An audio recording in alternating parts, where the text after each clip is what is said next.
All right, listen up. If you're going to tackle that treadmill, you need to understand a few fundamental rules. First things first, posture is everything. Stand tall, shoulders back, head up. You're not just running, you're making a statement. You're here to conquer, not to slouch. Keep your core engaged. It's like your body's natural armor. You want to feel strong and stable, not like a floppy noodle. Now, let's talk about your feet.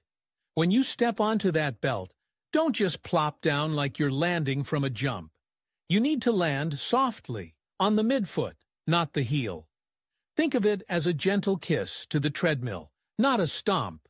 You're not trying to scare it away, you're trying to dance with it.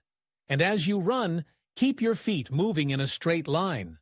No flailing, no wild side-to-side movements. You want to glide, not wobble. Breathing is crucial. Inhale deeply through your nose, let your belly expand, and then exhale through your mouth. Find a rhythm that matches your pace. If you're gasping for air, you're either going too fast or you need to work on your lung capacity. Keep it steady. You want to feel like you're having a conversation, not gasping for your last breath. Now, let's address the speed. Don't start off like you're being chased by a bear. Ease into it.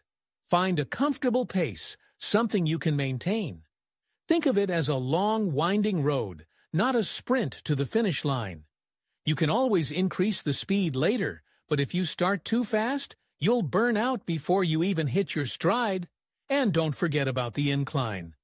A flat treadmill is like running on a flat road. It's not realistic. Add a little incline to mimic the natural terrain.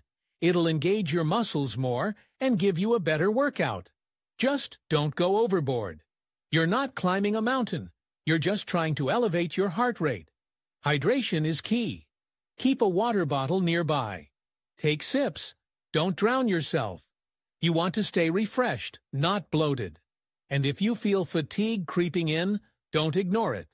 Listen to your body. If you need to slow down or take a break, do it. There's no shame in that. Finally, finish strong. As you approach the end of your workout, don't just coast to a stop. Gradually decrease your speed, let your heart rate come down, and take a moment to reflect on what you've accomplished. You've run, you've pushed, and you've conquered that treadmill. Remember, it's not just about the miles, it's about the journey.